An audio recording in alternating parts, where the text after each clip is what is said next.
Mirëmëngjesi. Mirëmëngjes. A ju tha që këtu është krijuar një lule? Jo, unë kam përshtypjen se ti nuk sheh vetëm imazhe, dhe i dëgjon. Të japun një numër mjeku.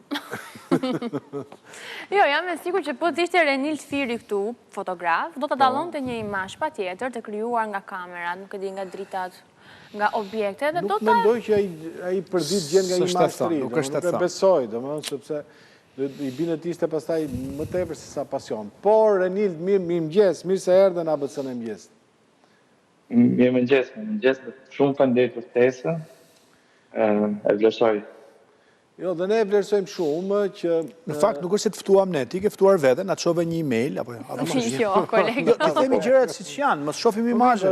Kjo tregon që ai na ndjek. Na ndjek, po. Patjetër, ishte shumë e rëndësishme që unë t'ju kontaktoja, edhe se jeni 3 kolos të mëngjesit. Jo, të lutem. Tash i mori për emisionin. Edhe mendova që është vendi më i duhur për të nisur ekspozitën time të ardhshme. Që ti jesh më i qetë, kolosi i vërtet i këtij programi është kolegu, sepse ai është më i gjatë nga ne të gjithë tjerë. Po ti je legjend. Ai është i gjatë si barbunja, unë jam si specimush, ndërsa tjetra është visari i programit. Faleminderit shumë. Po për këtë temë flasim më privat. Renil, pse në Gjermani është pyetja ime e parë? Për një të ardhmë më të mirë është tjetër. Edhe mendoj se është një treg më i madh për fotografin time, ka më shumë njerëz. Dhe është një vend që unë e kam adhuruar gjithë jetën time. Dhe të doli ashtu siç ishte, domethënë aq i adhuruar sa që ishte nga larg? Më mirë. Më mirë akoma. Më mirë. Shumë mirë. Ti punon si mendoj unë. Ti punon si fotograf profesionist apo ke një punë të dytë? Unë kam rreth 20 vite që punoj si fotograf, vetëm studioj natyrën, ndërsa kam punuar gjithmonë që në moshën 15 vjeçare një punë që unë do të ushqejem. Nuk kam zgjedhur që të maj vetëm një linjë, se me art nuk bën asgjë, ose do të merrem me dasma, gjërat që mund fitoja, gjë që më largonte më shumë nga arti. Ti se kisha me qef të gjë, prandaj je i detyruar, domethënë ta zhvillosh artin tënd duke bërë dhe një profesion tjetër, apo jo? Patjetër, do të ishte gjithmonë ndryshe, sepse s'mund të hash supë me supë.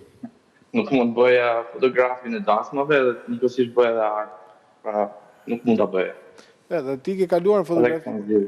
Ky gjurmim që ti i bën natyrës, është një gjë që të ka ardhur në mënyrë të natyrshme apo që në fillim e ke pas këtë ide? Domethënë, sepse çdo Po.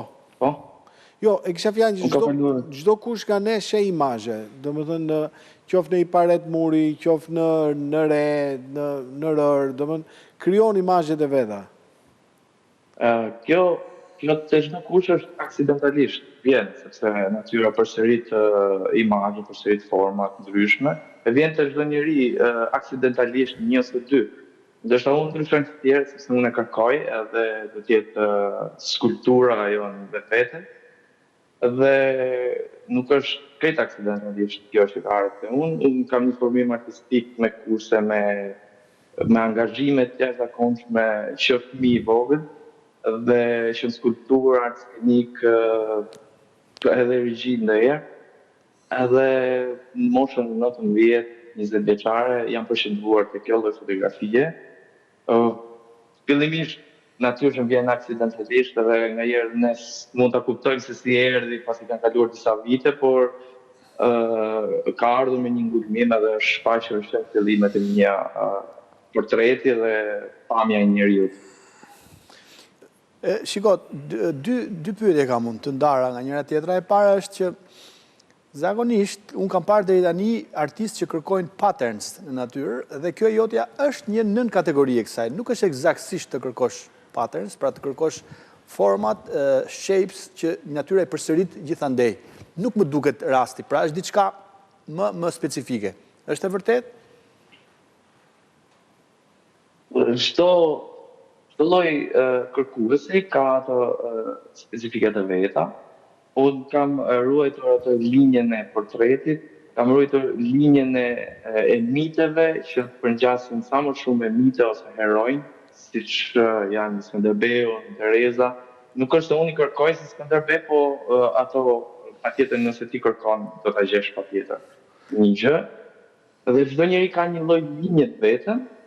Unë e pasuroj këtë si ardashës si një njeri njohës shumë i mirë pikturës dhe vizatimit, skulpturës, e lidh gjithmonë me anën artistike dhe më tepër se sa me anën fotografike, duke i shtuar këtu edhe studimin ndaj natyrës, kryesisht natyrës shqiptare, dhe shpellave kryesisht të kohët e fundit, 5 vitet e fundit janë përqendruar te shpellat. Dhe pyetja tjetër është, ti ka disa lloj mënyrash që ti mund të bësh hile. Një mënyrë është të ndërhysh në foto, pasi e ke shkrepur, dhe mënyra tjetër është të ndërhysh në objekt, të japësh asaj, për shembull, nëse të duhet një imazh, një cep syri, ti me një kazëm, pam, i bën një të çarë gurit dhe duket si e përmirëson një çik si figurë. Ka ndodhur ndonjëherë që të bësh nga këto hile? Kur unë largoj asgjësat te fotot, as lulet, sepse ato më japin ngjyra, më japin forma të jashtëzakonshme. Kur nuk luaj me fotografinë, as edhe 1 milimetër nuk është e bërë me Photoshop. Më përpara disa media kanë aluduar se ishin të manipuluara dhe kanë ardhur në mal bashkë me mua gazetar, jo vetëm një herë, edhe kanë vërtetuar që janë origjinal siç janë bërë. Edhe unë personalisht pretendoj që Shqipëria, kur në Japoni për shembull është ai mali i famshëm që s'po vjen emri, gjithë shkojnë për të fotografuar malin nga një distancë shumë e largët. Mali Fuji, Mont Fuji. Ja, po, edhe pse ne jo këto skulptura të jashtëzakonshme që në shumicën e rasteve janë bashkë, sepse unë kërkoj një zonë caktuar për 2 vite, 3 vite, e studioj deri në detaje, edhe këto janë bashkë, se jo ke turistë edhe të kësaj natyre, kur në Japoni shumë njerëz shkojnë bëjnë shumë rrugë për të fotografuar një mal, se mos bëjnë shumë rrugë për të pak rrugë për të Evropës, për të fotografuar të gjëra kaq të veçanta që neve na ka fal natyra. Nuk duhet i përqendrohemi vetëm gjërave të mëdha, ka dhe gjëra mikro që e kënaqin njeriu edhe mund të ketë atraksione të ndryshme. Ti e ketë nevojshme ta shpjegosh fotografinë tënde me fjalë. Sepse imazhi që ti ndoshta njeh dhe koncepton dhe percepton mund të jetë ndryshëm nga ai që shoh unë. Patjetër, perceptimi i njeriu është gjithmonë i ndryshëm, është formimi artistik në linja të ndryshme, çdo njeri ka formën, ngjyrën e preferuar, edhe jemi të ndryshëm nga njëri tjetri, edhe fotografitë janë ndryshe nga njëra tjetra. Nuk pretendoj se secili të dëshirojnë çdo fotografi, secili kapet pas njërës ose tjetrës edhe e kupton. Por gjithsesi kur ka fotografi në ekspozimin time të ardhshme, ka shumë fotografi që janë për artistët dhe janë me linja dhe forma më abstrakte dhe ka linja që janë tamam për njerëzit normal, që nuk ka një formim artistik ose një formim shumë të madh për pikturën, skulpturën. Por gjithsesi, larmishmëria do të jetë për gjitha fashat e njerëzve, edhe për fëmijët, patjetër. Nuk është të thënë që duhet patjetër që të kuptosh gjithë fotografinë. Është e rëndësishme që ti të futesh në brendësi të saj edhe të kërkosh, sepse është natyra që të vjen tek ty në një tablo, edhe natyra është në çdo milimetër të saj është e ndryshme, është e bukur. Renild, sa shkrepje të duhen për të nxjerrë atë foton perfekte? Edhe a ti sheh syrin më një herë apo duhet të jesh në kënde të ndryshme për ta fotografuar atë? Ka momente që nuk të mundson drita, ka shumë dritë për shembull, sepse unë nuk mund të marr një kamion me gjëra. Edhe mundohem që të gjej këndin e duhur, por drita e diellit zakonisht arritikohet me diell. Drita e diellit ndonjëherë më vështirëson. Ka raste që kanë ikur shumë pa i fotografuar tamam. Por që nuk është dhe aq e lehtë. Nuk është aq e lehtë, sepse unë kërkoj tamam skulpturën, nuk është se kërkoj mjafton të jetë një sy ose të jetë një gojë ose të jetë një gjë tjetër. Ka raste që mundohen shumë. A ka treg në kuptimin ndoshta të parë të fjalës, pra këto punimet e tua a monetizohen? A ka interes që dikush të blej foton, shkrepjen unike të një nga punët e tua? Nuk kam provuar, nuk kam dashur të sot që të shes, dhe nuk mase këtë herë me datën 21 që hap ekspozitën time është shumë e madhe. Kam punuar shumë kohë për këtë ekspozitë këtu dhe mbas është hera parë që unë do të shikoj tregun nga se kërkoj, sepse duke futur edhe ngjyrat e shpellave dhe duke futur edhe linjat artistike, mendoj që këto do ecin më shumë. Për sa kohë ne kemi disa mite shqiptare që duhet një Gjermani për shembull, por nuk kam tentuar kur të shes dhe nuk jam futur kur në një bisedë të tillë dhe nuk e di këtë, të them drejtë, nuk kam dashur kur të shes. Është një fenomen ky, është e njohur, le të themi, pareidolia. Kolegë, besoj tekstin e i me gjitha të pakën si ka rëndësishme që ne shqiptarët vuajmë shumë nga kjo. Nga kjo sindrom, po jo mos më ndërprit, të lutem. Të lutem mos më ndërprit. Jo, si ishte i moment. Jo, po thosha, shqiptarët vuajmë nga pareidolia. Ne shohim, po të dalim të Sheshit Skënderbeu, shohim që një nga kullat i ngjan kolegu ton Qimpeka. Po, atë do ja thoja. Po thash pra mos më ndërprit, se po e them. Kjo është e vërtet që i ngjan Qimpekës, kjo është shumë e vërtet. Pra edhe pallate dhe objekte i kanë duke ndonjëherë sikur marrin forma trajta njerëzore. Ti mundësuar që ngjas Qimpekës, unë mund të them që ngjas kolegut tënd. Secili e percepton ndryshe, por ajo është një punë që është bërë me qëllim pastaj. A është bërë me qëllim? Është bërë me qëllim. Një portret. Pastaj se si del se ata nuk e kanë bërë skulptor, ata kanë bërë murator. Kështu që pastaj si do të dalë ka ato plus minus të veta. Faktikisht ajo është nisur që t'i ngjaj heroin ton kombëtar. Është bërë e qëllimshme dhe i ngjan pa drejpjes. Disa thonë që pa qëllim. Jo, harroj se jemi në ABC. Janë komente që e thonë, unë thjesht po citë komente. Ti kur të vish në Tiranë do ta fotografosh dhe besoj do t'ja shtosh, në mos e ke bërë akoma, t'ja shtosh albumeve të tua. Sa foto do ekspozohen? Sa foto janë edhe puna e sa viteve është? Kjo është që nga fillimi, si punime, do t'jenë dhe fotot e para, disa nga fotot e para, unë do të ekspozoj 60 foto, 50 janë nga Shqipëria dhe 10 foto janë nga Greqia, Kroacia dhe Gjermania, sepse duhet të japë pak internacionalitet, po e përdorë fjalën tuaj, edhe to janë kryesisht nga shpellat e Shqipërisë, kryesisht në Gramsh, po të fundit kam rreth 5 vite që studioj vetëm Gramshën në shpellat. Në shpellën e Kabashit është një shpellë madhështore dhe gjej lutjen për gjithë njerëzit që mos të kenë shumë masivisht vizita nga njerëz normal, sepse shpellat ruajnë gjatë verës për oksigjen, edhe sa më shumë t'i ruajnë ato nga vizitat. Si u duket kjo foto? Ky për shembull, nëse arrini dot ta identifikoni kush është? Se di, unë nuk shoh një imazh këtu. Koleg, ti nuk ke të zhvilluar paraidofilin. Është Albert Einstein. Është Einsteini, po ta shohësh, domethënë kjo pjesa këtej është fytyra dhe diku flokët. Shqiptarët Einsteini është një nga zbulimet e mia të fundit, është në shpellën e Kabashit. Dhe patjetër ajo forma e kokës, mustaqet, hunda. Ka, tani po ta shohësh koleg. Proporcionet i ka perfekte. Pastaj nuk presim që të jetë odise Pascali natyrë. Natyra ka vetëm fenomenet e saj.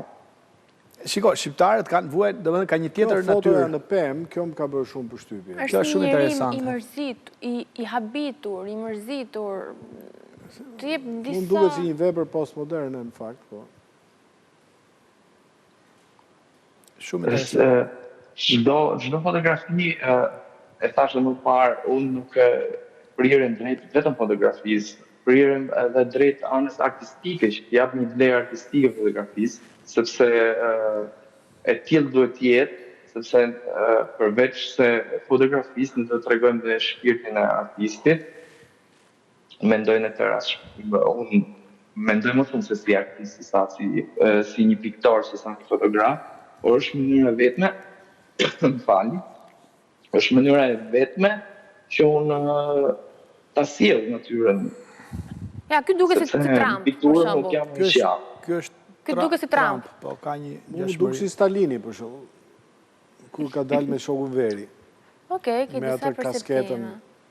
Komuniste që mbante. Por me që se jemi në kohën e Trumpit, dhe Trumpi është krye fjalë. I ngjan Trumpit. I ngjan në flokët e Trumpit me të modeleve të pa. Nuk e di si e ka quajtur Renildi këtë, po ne do ja vendosim emrin Trump. Gjithsesi koleg, ne kemi të pakëzojmë veprën e artit dikujt tjetër. Domethënë varet Renildi se çfarë. Jo, ai është provokim. Renildi e bën, gjithse cili mund gjej dhe një fqinj aty, ku diun, një shitse e dyqanit Bukës, sa varet nga profili, nga trajta. Po ai i ngjan Trumpit dhe kjo.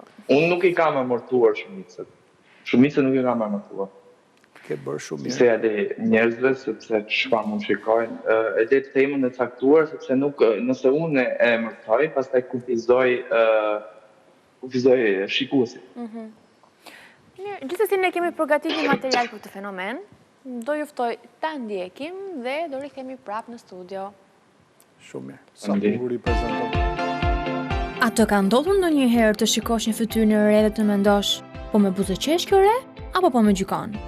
Apo ke parë ndonjëherë një macë të fshehur mes njollave të kafes së mëngjesit dhe ke pyetur veten nëse ke nevojë për më shumë gjumë apo për më shumë kafe? Urime. Ti je një qenie krejtësisht normale, thjesht je në ndikim në një truku të vjetër të trurit që quhet pareidolia. Çfarë është kjo pareidolia? E thënë thjesht, pareidolia është ajo tendenca simpatike dhe pak salozonjare e trurit për të parë gjëra të njohura në vende ku nuk ka asgjë të tillë. Është një lloj iluzioni përkëdhelur, ku shohin fytyra në re, kafshë në njolla të rastësishme ose edhe një buzëqeshje diabolike. Truri ynë është një detektiv me përvojë gjithmonë në kërkim të formave, modeleve dhe sinjaleve, edhe kur ato janë po aq të qarta sa një recetë mjekësore me shkrimdore. Pareidolia na ndihmon të përballemi me botën në mënyrë më të shpejtë dhe instinktive. Truri ynë bën skanime të shpejta për të gjetur sinjale të njohura dhe kjo është shpesh një përparësi e jashtëzakonshme. Plus pareidolia është një motor i fuqishëm për krijimtarin. Shumë artistë kanë kthyer këtë gënjeshtër të ëmbël të trurit në burim frymëzimi për vepra arti që na lën gojë hapur. Kur pareidolia del nga kontrolli, e po ndonjëherë truri shkon përtej limitit. Në raste të rralla dhe më serioze, pareidolia mund të shfaqet si simptom në çrregullime mendore si psikoza ose demenca. Atëherë nuk është më thjesht një re që duket si fytyrë, por një perceptim i rrem që ndikon në përditshmërinë dhe perceptimin e realitetit.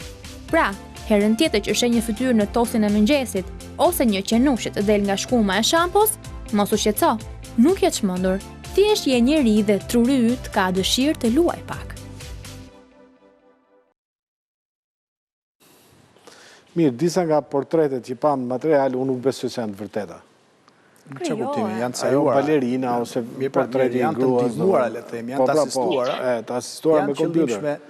Edhe shqiptarët fotografojnë në rast të tilla, për shembull, nëse një shqiptar normal shkon në kutinë te dhoma e fshet, i duket X-i si vend pune dhe e fotografon. Po, e fotografon, kjo është e vërtetë, është e vërtetë dhe e dërgon, edhe pastaj të sekostron spaku telefonin. I bën koleksion. Megjithatë Renild, komplimenta, ke gjetur një gjë unike. Unë nuk besoj se ka një shqiptar tjetër që bën këtë punë kaq i angazhuar në nivel kaq të lartë dhe kjo të bën veçantë. Kjo të bën veçantë. Desha dhe shtoj pak, se pabit në kronika e sa pareidolia i bje që më të shkoj tani të vizitohet. Jo. Mendoj nuk ka lidhje shumë, sepse unë shfaq vetëm skulptura tridimensionale, vetëm në shpella ku unë kam vetëm mundësinë e tablove, muraleve. Skulpturat që unë shfaq janë në dimensione të ndryshme, janë edhe skulpturat mirë fillta që mund t'i shikoj paktën 80% njerëzve dhe mund ta kuptoj si tillë. Për këtë nuk është se është thjesht një imagjinate ime apo është një iluzion. Nuk po themi që është iluzioni yti, por mund të ndodh. Është reale. Jo, nuk e vën njëri ndryshime. Patjetër, shumicave të njerëzve ju ndodh iluzion. Kryesisht pasi kanë shikuar edhe fotot e mia, unë kam parë këtë, unë shikoj gjithmonë forma këtu, domethënë i rikujtohet. Kjo është një punë, por jo që të bëj një punë të përditshme. Ne hasim në internet foto të ndryshme, 1 ose 2 foto, 3 foto, ka vend për manipulime. Unë ftoj çdo lloj gazetari për çdo nga fotot e mia, nëse të gjej një presje, ose ju mund të pyesni bashorti një nga gazetarëve tuaj në ABC, që unë nuk e thak më përpara, është personi i parë që njeh me fotot e mia, dhe është i falenderoj si familje, sepse janë djemtë një fotograf që famshëm nga Durrësi, edhe janë të pari që njeh me fotot e mia dhe i analizojmë si fotografi. Po. Në rastin të përshëndes. Edhe ne i përshëndesim, por ideja është që ne nuk e vëmë në dyshim këtë lloj arti, përkundrazi e çmojmë shumë. Kjo është arsyeja e bisedës.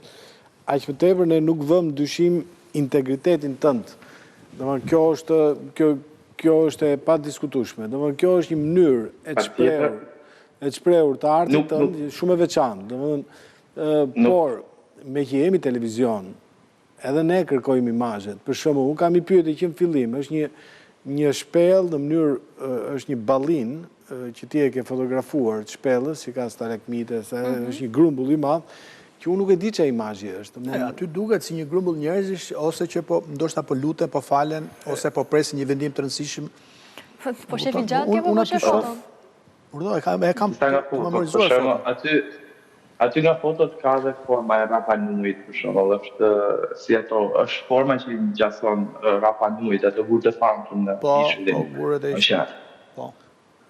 Por janë këto linjat, secila, domethënë në Instagramin tim, ka dhe fotografi që janë ngjyra ose janë, si thua, një ceremoni e vogël, sepse unë nuk mund të nxjerr aq shumë skulptura, sepse këtë foto e kisha qenë vlerën, i humb gjithçka vlerën e ekspozitës. Po e shohim tani. Edhe vërejtjet i marr si gjë duhur, sepse unë nuk jetoj për lavdata, jetoj për vërejtje. Më çfarë lidhje kam vërejtjet unë nuk e tras, domethënë se kjo është shkencë eksakte, domethënë.